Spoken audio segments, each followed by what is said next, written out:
안녕하세요. 찐중투입니다. 오늘 주제는 보잉 여객기 사고 속출의 원인입니다. 혹시 10년 전 이 다큐멘터리를 보신 적 있나요? 카타르 방송사가 2014년에 공개한 Broken Dreams, The Boeing 787이라는 다큐인데요. 2024년인 현재 와서 다시 봐도 전혀 문제가 없습니다. 오히려 10년 전에 이 다큐에서 폭로한 문제점들이 오늘날 여전히 진행형이고 심지어 10년 전보다 더 심각해져서 이미 돌이킬 수 없는 상황이 되어버렸다고 할 수 있습니다. 다큐 중 제가 가장 인상 깊었던 부분은 이 한마디인데요.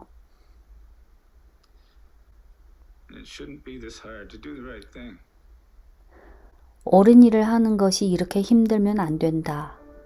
다큐 링크는 고정 댓글로 남겨두겠습니다. 올 들어 보잉 여객기에서 각종 사건 사고가 속출했고 검사 서류 위조 의혹까지 불거지면서 보잉사에 대한 신뢰가 크게 깨졌습니다. 1월 5일 미국 알래스카 항공에 인도된 지 얼마 안 된 737 맥스 9 여객기가 이륙한 후 비상문이 떨어져 나갔습니다.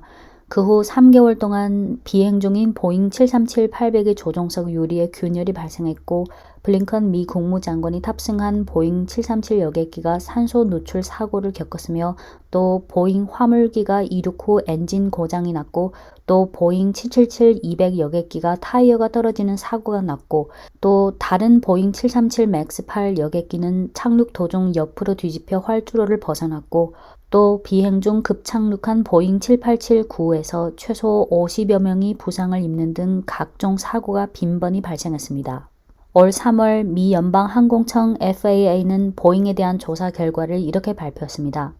보잉은 89건의 제품 심사 중 33건을 통과하지 못했고 총 97건의 위반 혐의가 적발됐다. 그중 항공기 부품사인 스프릿 에로 시스템스가 보잉 737 맥스 동체 생산을 담당했는데 미 연방항공청은 스프릿 에로 시스템스에 대해 13번의 제품 심사를 진행했는데 그중 7번이 불합격으로 나왔습니다. 당시 보잉사 CEO인 데비드 켈허는 3월 25일 올 연말에 사직하겠다고 밝힌 바 있습니다. 또 어떤 일이 있었냐면 보잉의 생산 문제에 대해 공개적으로 의문을 제기한 내부 고발자 62세의 전 보잉 직원 존 바네트가 법원 재판 전인 3월 9일 본인 차 안에서 숨진 채 발견되었고 경찰은 그가 스스로 총을 쏴서 자살한 것이라고 잠정 판단했지만 존 바넷은 생전에 가까운 친구에게 나에게 무슨 일이 일어난다면 절대 자살이 아니다고 말한 적이 있습니다. 거기에 이어 또 한 명의 내부 고발자 스프릿 에로 시스템스 전직 품질 검사관인 조슈아 딘이 지난 4월 30일 질병 돌발로 45세 나이에 사망했는데 그의 가족에 의하면 사망 2주 전 호흡 곤란으로 갑자기 입원한 후 상황이 점점 악화되는데 MRSA, 메티실린 내성 황색 포도알균 감염으로 확진된 후 사망했습니다. 지난 3월 17일 일론 머스크는 X에 승객들이 비행기 수리를 도울 수 있도록 드라이버와 드릴을 보잉 비행기에 반입할 수 있도록 허용했다라는 내용을 올렸습니다. 이 게시물이 올라온 지 24시간 만에 조회수는 4,720만 회를 넘었습니다. 일부 외국 웹사이트에는 항공권을 예약할 때 보잉 737 맥스 및 기타 항공기를 피하는 방법을 알려주는 다양한 팁까지 있었습니다. 보잉 여객기의 가장 최근 사고로는 지난 6월 5일 밤 캐나다 토론토 피어슨 국제공항에서 벌어진 건데 승객 389명을 태우고 프랑스 파리로 향하던 에어 캐나다 소속 여객기의 오른쪽 엔진 부분에서 불꽃이 튀며 화염에 휩싸이자 곧바로 회항해 비상 착륙했습니다. 올해뿐만 아니라 그 전에도 보잉 여객기 사고로 사망자가 많이 발생한 적 있습니다. 2018년과 2019년에 보잉 737 맥스 8 기종은 4개월 안에 2번의 추락 사고가 발생해 346명이 사망했습니다. 그래서 당시 2019년 3월 11일 중국 민항국은 세계 최초로 보잉 737 맥스 8에 대한 비행 중지령을 내렸고 그 후 세계 각국도 그 뒤를 따랐던 사례가 있었습니다. 중국 옛말에 빙동 산치非一日之寒이라는 말이 있는데요. 빙동 삼척 비 일일 지한 얼음 석자가 언 것은 하루 추위에 다 언 것이 아니다. 즉 어떤 일이든 하루 이틀 사이에 된 것이 아니라 장기간 축적된 결과라는 뜻입니다.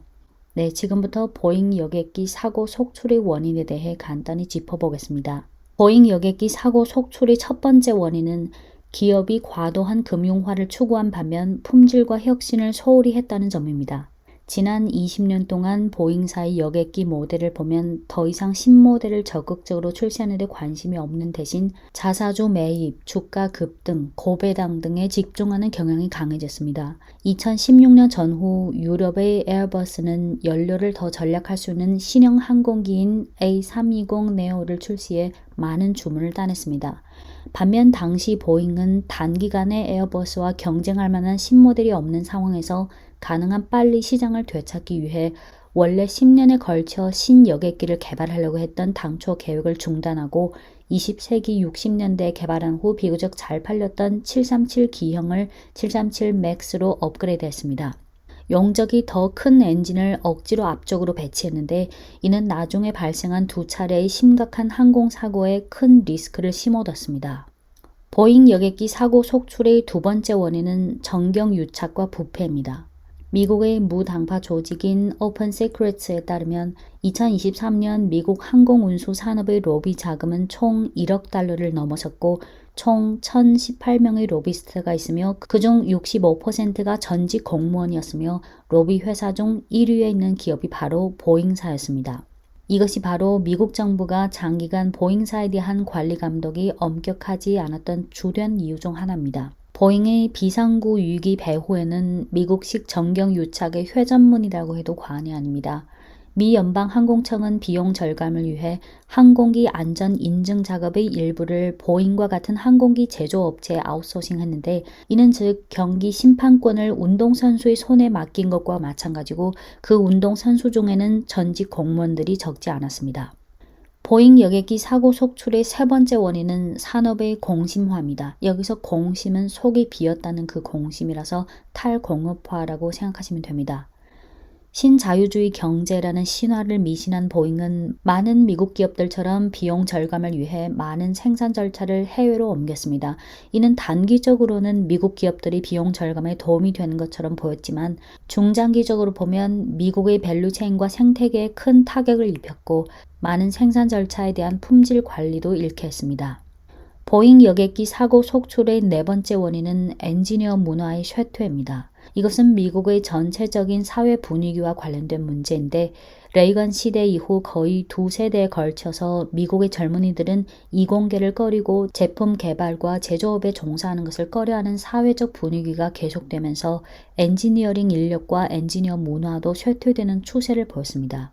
또한 전 세계적인 팬데믹을 겪으면서 항공산업 전체의 불경기가 이어지면서 보잉사는 직원들에게 조기 은퇴를 권장했는데 2022년 보잉사에서 평균 23년간 근무한 직원 1,700여 명이 은퇴했는데 이렇게 떠난 1,700여 명의 직원들은 소중한 경험을 가지고 떠났을 뿐만 아니라 과거에 그들이 숭상했던 깐깐한 엔지니어 문화도 가져갔다고 할 수 있습니다.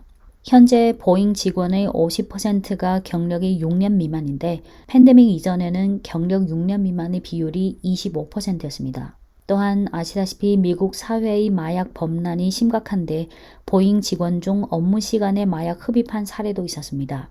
서두에서 언급한 것처럼 10년 전인 2014년 카타르 방송사가 Broken Dreams, The Boeing 787이라는 다큐멘터리를 제작했는데 다큐에서는 보잉사 내부 직원의 협조를 통해 미국 사우스캐롤라이나주에 있는 노스찰스턴 공장 내부의 관리가 얼마나 혼란스러운지를 잘 보여줬습니다. 점심시간에 대마초를 피우는 직원도 있었고 지난달 핫도그를 팔고 있었던 사람이 이번 달 생산라인에서 비행기를 만드는 노동자도 있었고 또 볼트를 조여넣는 대신 볼트를 망치로 그냥 때려 넣는 사람도 있었습니다.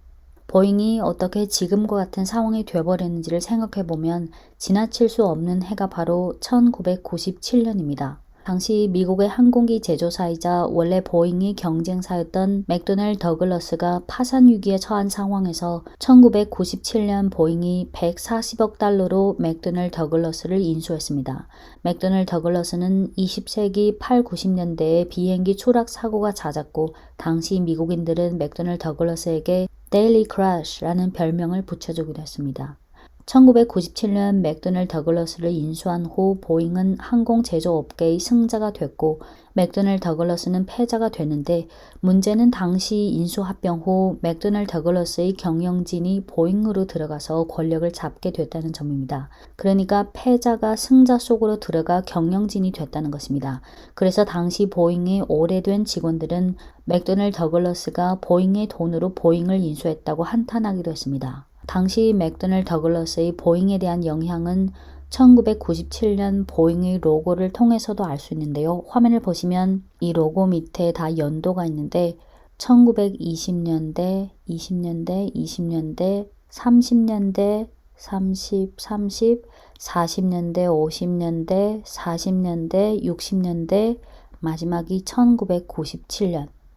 맥도널 더글러스의 마지막 CEO인 해리 스톤시퍼는 맥도널 더글러스가 이미 곤경에 처한 1994년에 R&D 자금의 절반을 빼내서 주주들에게 배당금을 지급해서 주주들의 호평을 받았지만 그로 인해 맥도널 더글러스의 운영은 더더욱 곤경에 처하게 됐습니다. 맥도널 더글러스가 인수된 후 해리 스톤시퍼는 보잉의 CEO가 됐습니다. 맥도널 더글러스의 CEO이기 전에 그는 General Electric, GE의 임원이었는데 GE에서 근무한 동안 그는 당시 GE CEO인 잭 웨츠의 스타일을 완벽하게 배웠습니다.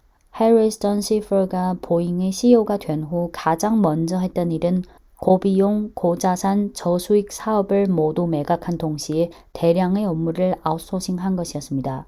예를 들어 캔자스주에 있는 위치토 공장은 원래 보잉 항공기 동체를 생산하는 공장이고 거기서 생산한 항공기 동체를 시애틀로 보내서 조립했습니다.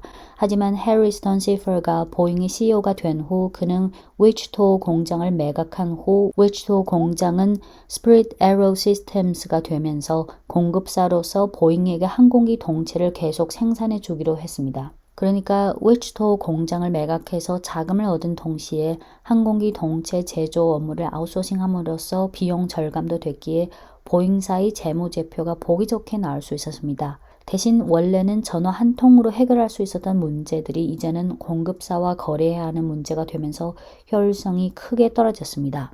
해리 스톤시퍼의 후임자인 제임스 맥너니가 취임한 후 비용 절감과 효율 제고를 위한 노력은 절정에 이르렀습니다. 제임스 맥너니가 2007년부터 2015년까지 보잉 CEO로 있는 동안 보잉 787 기종 R&D의 65%가 아웃소싱 됐고 원래 계획했던 R&D 지출은 55억 달러에 불과했습니다.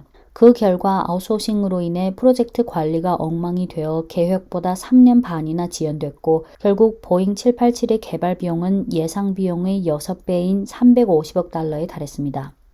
앞서 보잉 여객기 사고 속출의 첫 번째 원인이 기업이 과도한 금융화를 추구한 반면 품질과 혁신을 소홀히 했다는 점이라고 언급했습니다.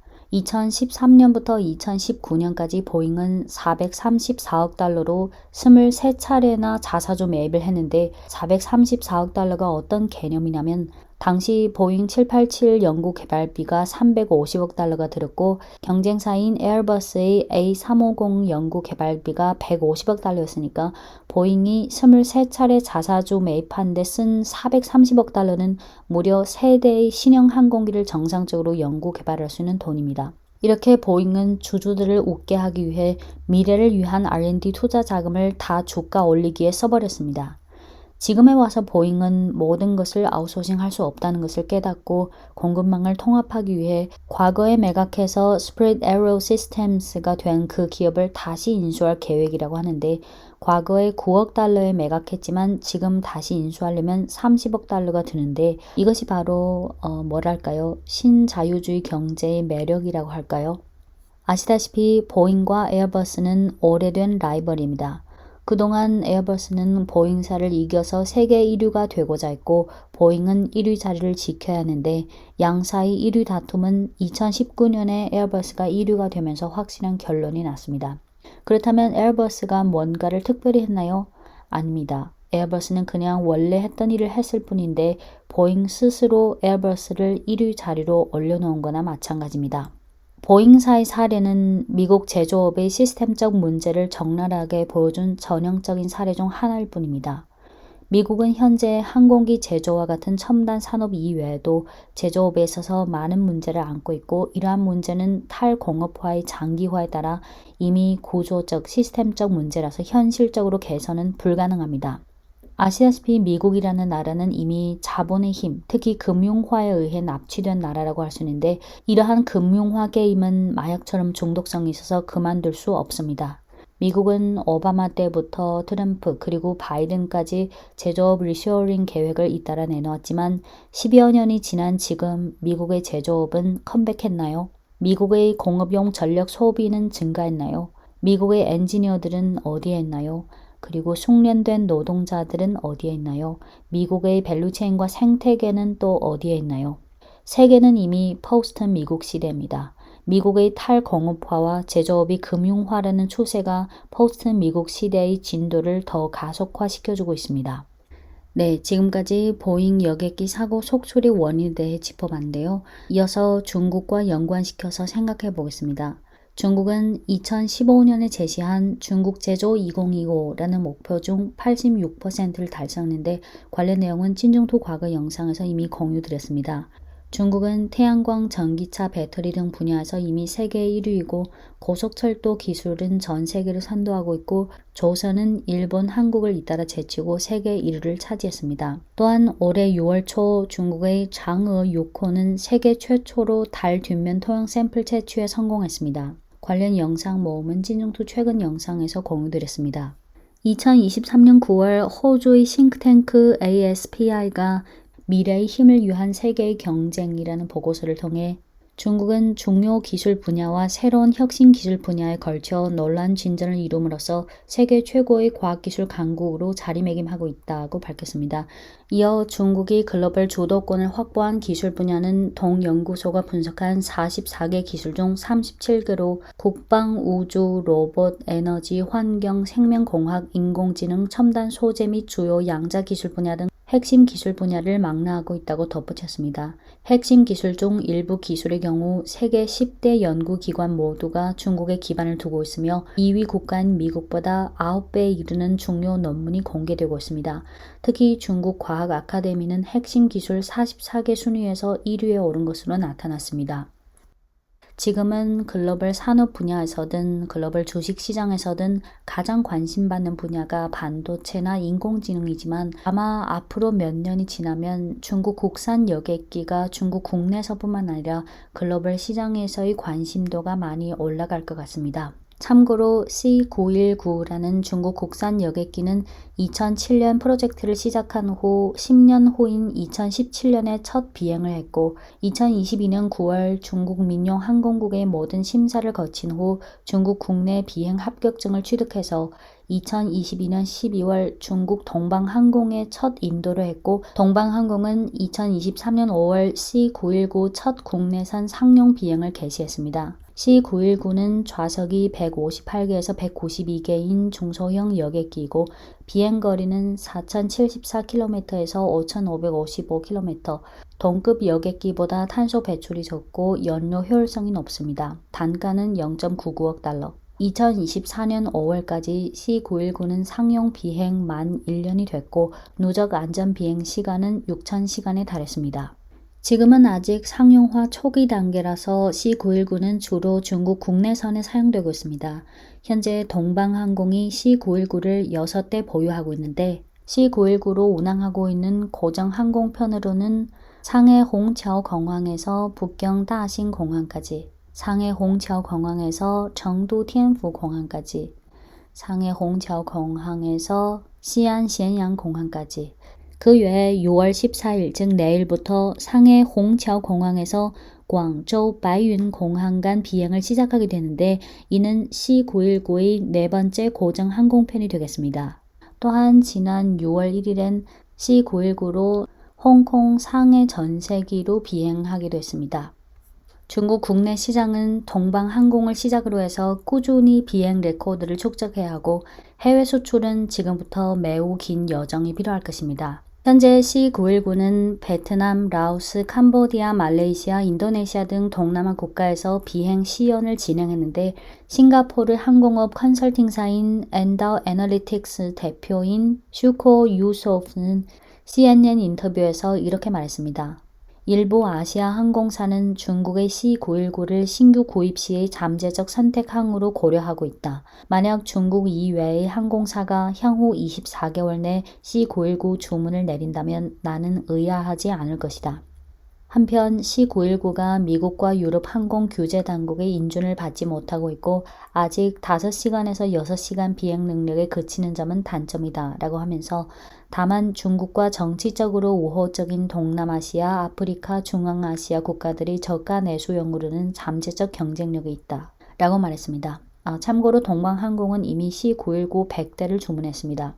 네, 현재 중국 국내 단거리 비행 수요를 만족하기에도 생산 능력이 부족한 상황이기 때문에 일단은 동방항공을 비롯한 국내 수요를 만족시켜야 할 것이고 해외 수출은 일단은 1대1로와 접목해서 동남아, 아프리카 그리고 중동, 중앙아시아 국가들이 국내선을 타깃으로 진출하고자 할 것입니다. 중국은 산업에 있어서 인내심이 있는 나라입니다. 국가주석이 누가 됐든 총리가 누가 됐든 5년, 10년, 20년, 30년, 40년, 50년 산업 육성에 있어서 체제와 시스템, 구조적으로 그 장기성과 인내심을 확보할 수 있는 나라입니다. 여객기 산업 특성상 타 산업에 비해 해외 수출에 있어서 더 긴 포물선이 필요할 수밖에 없습니다. 정치와의 연관성도 고려해야 되고요. 지금은 아직 초기 단계에 불과하지만 앞으로 10년, 20년, 30년이 지난 후 때가 되면 전 세계가 그 결실을 볼 수 있을 겁니다. 네, 오늘은 여기까지 마무리하겠습니다. 이상 찐종투였습니다.